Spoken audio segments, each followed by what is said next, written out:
Welcome back, everybody, to the Referral Partner Acquisition Show in the Referral Partner Acquisition Group. I'm your host, Will Anagnos. Happy to be here. If you're new to the show, every Wednesday at 12 noon Eastern, I'm here to help you grow your referral network, acquire more referral partners, utilize systems to help you save time, make money, and all those things related. In today's episode, we're going to be going over how to attract real estate agents. Attract, meaning like you're a magnet, them coming to you. Because if I've learned anything working with you guys the last 7+ years, is you have an uphill battle where you have to go to them. Well, how nice would it be if it was the other way around? If they saw you as a valuable person to connect with, a valuable asset that can help them, and they came to you. How great would that be? Well, believe it or not, that happens all the time. Anyone that we're working with, any of our clients, they're experiencing that. And anyone that we're not working with may not. When I hop on the phone with you guys, finding out what it is that you guys need help with, the common problem I see is I'm trying to get realtors to work with me and they're just not. How do I do that? And so that is what today's episode is going to be focused on. And before we go over that topic, if you're new to the show, let me know in the comments down below. Just slap that like button, slap that love button. Make a comment and say, hey, I'm new. I'd like to hear about XYZ. Let me know, because if you type in what you want to learn, more than likely, we're going to go over it on the next episode. And of course, if you have a quick question, I can answer your questions here live until we're done with today's episode. If you're a returning viewer, let us know in the comments below. Just slap that like button, slap that love button. Appreciate the love. Just let us know that you're watching this here. I appreciate you guys being here with me today, and let's get this episode started. So again, the topic is how to attract real estate agents to you. Before I go over an example and kind of show you, I'm not just going to tell you some things today, I'm going to show you some steps that you can implement in your own free time. But when it comes to prospecting, networking, and at the end of the day, growing your referral network of referral partners, there are 3 elements involved, maybe 4, but definitely 3. Number 1 is your appearance, your first impression. That's what we're going to go over today. Number 2 is who you're targeting. So who is the audience that's seeing your appearance? So that's number 2. We can go over that next time. If this video gets at least 10 likes, we'll go over it next time. If we get 10 likes, I'll know that you guys are watching this and paying attention. And number 3 is your approach, your outreach. If one of those 3 things is off, then it's going to affect your results. It's going to affect your appointment rate, your reply rate, your show rate, and just how you feel about it going into it. Because a lot of people, they don't do what they're supposed to do because they're discouraged, because they're afraid. And if you check all these 3 boxes, and I'll go over them again, your appearance, who you're targeting, so the appearance, the targeting, and the approach, the outreach approach. If one of those things are not dialed in, that's going to highly affect like your emotions about how you feel about what you're doing in the first place. You're going to think, is this a waste of my time? Am I even doing this right?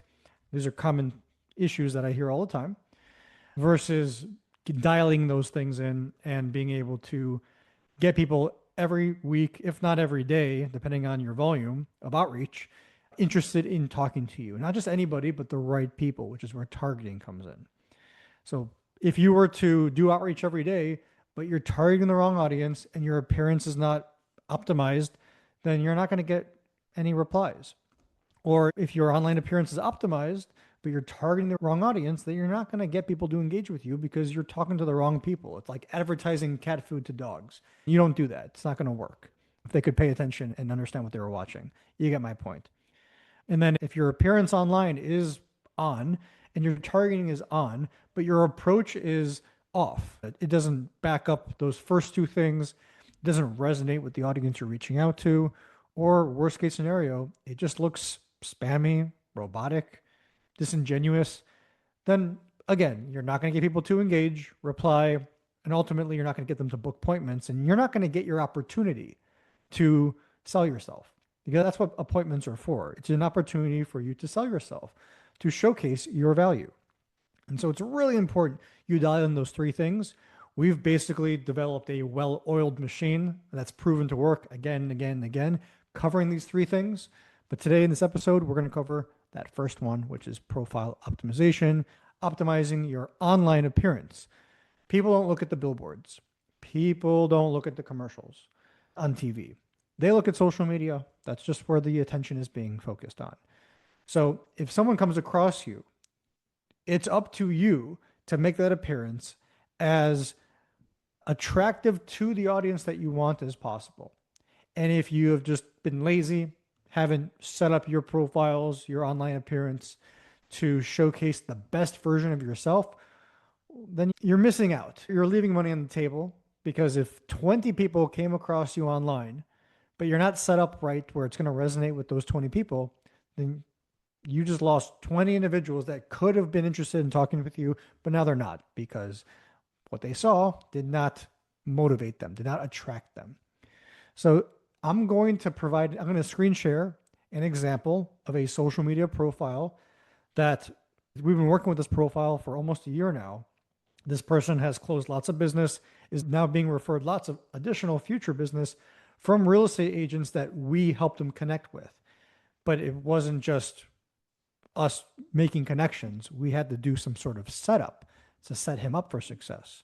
So whether you're doing this on LinkedIn, Facebook, Instagram, TikTok, whatever it may be, even your email signature, everything that you have for people to see is what is going to be their impression of you until they eventually hop on a phone call or a Zoom call with you. But until that happens, you want to showcase the best version of yourself.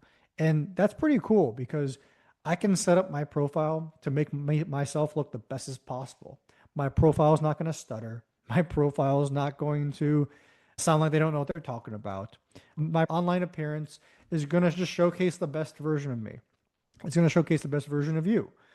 We're human. We're not perfect. We all make mistakes. And what's cool about showcasing your achievements and yourself online is that you get to edit it. You get to do it for free. It's universally seen. It's not like a billboard where you pay $35,000 and then you can't make changes to it because it costs an additional 15, whatever it may be. I don't know. I've never ran a billboard. Not the point though. So let's get this episode started. Give me a moment to share my screen with you guys. And if you guys do find this valuable, please slap that like button, slap that love button. Let me know in the comments below that you're enjoying what I'm doing for you guys today. And before I share my screen, I want to recap the three elements that you need to have dialed in: your online appearance, who you're targeting, and what your approach is. Again, your appearance, the audience, and your approach. Your appearance, your audience, and your approach. If your audience is wrong, your appearance doesn't matter. If your approach is wrong, then the appearance doesn't matter. If the appearance is wrong, then the targeting is not going to be effective. The outreach is not going to be effective. So these three things need to be dialed in, but today we're going to go over the first one, which is appearance. So I'm sharing with you guys one of our clients. His name is Spencer McCoy. You guys can look him up. Here's his profile. This is his LinkedIn account. Now, if we were doing this on Facebook and Instagram and TikTok, the same rules apply, but we're helping him leverage his LinkedIn account. So I'm sharing this with you today. You're probably wondering why? Why would we, as opposed to other platforms? We're not using this as opposed to other platforms. We've just seen success leveraging the business social media platform that exists today. People take it a lot more seriously. And with the right approach, with the right appearance, with the right targeting, Spencer's been able to add, I think, 5 to 10 additional partners that have been referring in business since before Christmas time. And right now it's March 25th. Actually, it's funny enough, I just got off a call with him today and he's still enjoying the appointments that are getting set, the outreach that's going out, the follow-up that's maintaining consistency with his top of mind awareness. But it all started with setup. It all started with his appearance, because the agencies now working with that didn't even know he existed prior, they would have never asked to meet him if they didn't like what they initially saw online. So if you are trying to grow your referral network and you're trying to get agents to be attracted to you so that you don't have to chase them, then you're going to want to follow this step by step today. So the first thing you want to do on your profile is look at your banner. Does your banner represent you and your business? You don't have to overthink it. It has to be crystal clear, has to look professional, has to look nice, and represent your business. So as you can see, we have his logo, we got his name, number, email, and NMLS there. This is basically his billboard. Okay. The second thing you need to focus on is your profile picture, or we call it the professional headshot. Your headshot must be a professional, clear picture where it's you. You can clearly see your face. It doesn't have to be your whole upper body like Spencer's is. But this is great. I clearly see who he is. Looks like a very professional taken picture. And that's how you need to be it. And you're probably thinking, Will, this is very basic. I don't need to learn this. Like, you don't need to teach me this. Enough people don't have this dialed in, even their picture. I see blurry images, I see old images, I see images that are not professional headshots, quote unquote. And so I have to tell you for those people who don't have that set up yet.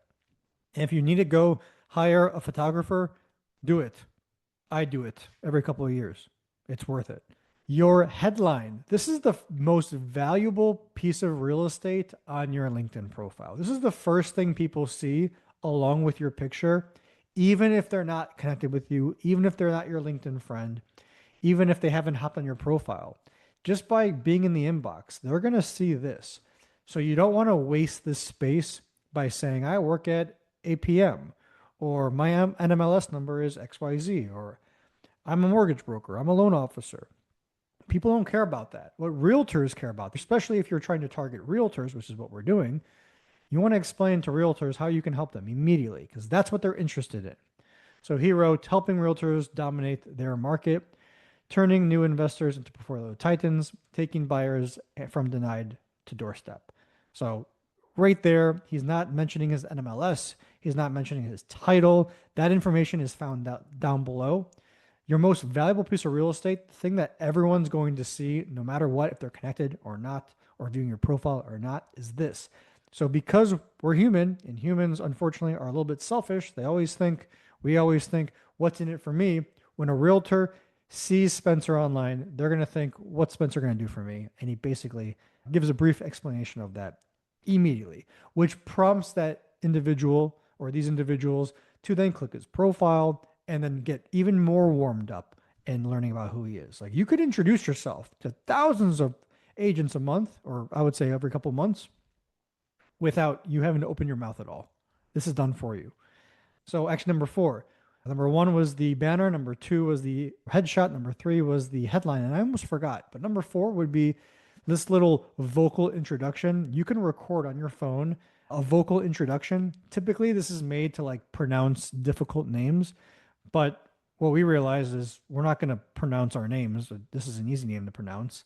I'm going to just introduce myself. This way, the person coming across your profile, the agents that are seeing Spencer, they are now hearing Spencer as well as seeing all the great things about him. So this is a great place. I'm not going to play it, but this is a great feature that gets people hearing you. And you can also explain verbally how you help realtors grow their business or how you help home buyers get into their home. So this is a great little thing right here. Number 5, the about section. You want to have your about section tease people into wanting to learn more, meaning I provide my clients, buyers, agents, and builders personalized one-on-one services, making the mortgage process smooth and stress-free. I believe in working directly with my clients, referral partners to build long-lasting relationships based. I want to learn more. Tease them with what's here so that they click more. You want them to click more and move on. And so the way we've crafted his about section was introduction, and then pain solution or problem solution, and then a little recap for the last 6 years. Actually, this needs to be updated. I think he's been doing this for 7 years now. So for the last 7 years, XYZ. So showcase how long you've been doing this, what states you are licensed to work in, who you're specifically helping, explain some of the common programs that you help with, but don't just take my word for it. So I can just say whatever the F I want, but don't take my word for it. Here is a link to all of my reviews. And actually, reviews is a part of your appearance, which we're going to get to later in this video. So your about section needs to focus on the audience at hand. Don't make it general. Don't talk about how you like long walks on the beaches and the dogs and your hobbies. I love that, but it's not what people care about. And unfortunately, you're going to want to put here what's going to resonate with them. It's going to resonate when they read, oh, your potential buyer is not getting pre-approved fast enough. That may be a common problem that a realtor faces. So you want to showcase that and how you solve that problem. Next is the featured section. The featured section is amazing. It's basically a trophy case. You can take your best content and place it here. Obviously, you can add more things, but your top three things will showcase here. And this can be reviews, videos, PDFs that you made, flyers, a booklet. It can be past posts. It can be articles that you've written. The best things that you feel like belong in your trophy case, add that to your featured section because people will see this. They'll scroll down, they'll see this, and they'll learn more about you and how you help them, ultimately warming them up. Next is your experience section. Make sure you have logos for all this. Don't leave it blank and messy and just incomplete. A tidy profile does go a long way. And the last thing we're going to cover is recommendations. Remember earlier I said we're going to talk about reviews. So on LinkedIn, they have these things called recommendations. And you want to make sure you have at least three. He's got five, but have at least three up to date. So these look up to date from about 6 months ago, 7 months ago. Every year you should work on getting new reviews, updated reviews. But this is so that when a realtor is getting messaged from you or contacted from you and they click your profile to find out who the hell are you, it's going to be a relief that good words are being said about you from multiple other individuals. So the reason why agents are not just engaging with Spencer, but asking to have a phone call with him and eventually working with him, sending him business. If you don't believe me, just ask Spencer. But this is ultimately happening because an agent is seeing Spencer, seeing how he helps, seeing his description about it, seeing his trophy case. And then at the end of the day, seeing that other people have had good things to say about him. That's increasing his reply rate, his engagement rate, his appointment rate, his show rate significantly. And I'm not going to go into the pipeline, but it's why he's booked, why we've helped him book, I think, close to 100 appointments at this point. But the number of appointments does not matter. It's the number of new places he's getting business from, which removes the need to worry about where you're going to get business from tomorrow, next month, next year, how the market's going to be. Because when you have 100 places to get business from, no matter how the market is, you're going to do better than the guy who has 10 places to get business from. And you guys are working in the same market. So I'll give you another bonus tip. Make sure that your LinkedIn URL just says your name or maybe says your name, mortgages or loans. That's going to pop up in Google searches. Believe it or not, people are going to find your LinkedIn profile through Google searching, through Googling your name. And it's not going to pop up if your LinkedIn is linkedin.com/in/1234667UA. Like it's not going to pop up. And I see a lot of people with these links and it's not their fault. They just didn't know that they could change these things. So you can change it. You can just go to this. You don't do it from this page. You do it from the home page. And I'm not on Spencer's profile. I'm on someone else's. So just for their privacy, I'm not going to do that. But you can change this. It's really easy. You can probably just go on YouTube and find a tutorial. So that's it. If you guys need to attract more real estate agents, more realtors, or whoever your audience is, optimize your LinkedIn social media platforms or any social media platforms so that it speaks to the audience that you're targeting. So that when you're eventually doing outreach and they come across you, they're interested, they click more to scroll down, to learn more, to eventually get to your reviews. And at that time, they're going to either ask you, hey, I'd love to chat. Does tomorrow work? Or upon your follow up, they're going to say, hey, I got so busy. I'm sorry I missed your messages. I would love to chat. They're probably not going to tell you that they stalked your profile, but they most likely did. And that's normal. So that's been a huge factor as to why or how Spencer's been able to increase his business over the last 9 months. Again, it's not just profile optimization, it's also targeting the right audience and with the right approach because the formula breaks down into this next sentence. What works is the right message to the right audience with the right appearance to back up those first two things. Okay. If you're watching this on the replay, I would rewind to that and listen to it again. I hope you guys found value in this video today. That's all I have for you. I hope you all take what you've learned and you implement this into your profiles, into your online appearance. Now, don't think that once you optimize your profile, realtors are going to start hitting you up. No, you have to do those three things I mentioned: profile optimization, targeting your audience, and doing proper outreach. If you don't do proper outreach and you don't target the audience, then you're basically making a beautiful building, which is your online appearance, that nobody's going to see because it's lost in the woods. So make sure that you're pushing that profile for people to see. Don't make it a secret. Once you optimize it, push it to people. And you don't have to run ads. You can do it organically. All right, so that's enough for today's episode. I hope you guys found this valuable. If you did find it valuable, just let me know in the comments below. Let me know what you want to hear next week. Slap that like button and that love button so the algorithm knows that this was good content today. And I love you guys. I hope you have a productive week, and I'll see you guys on the next episode. See you guys.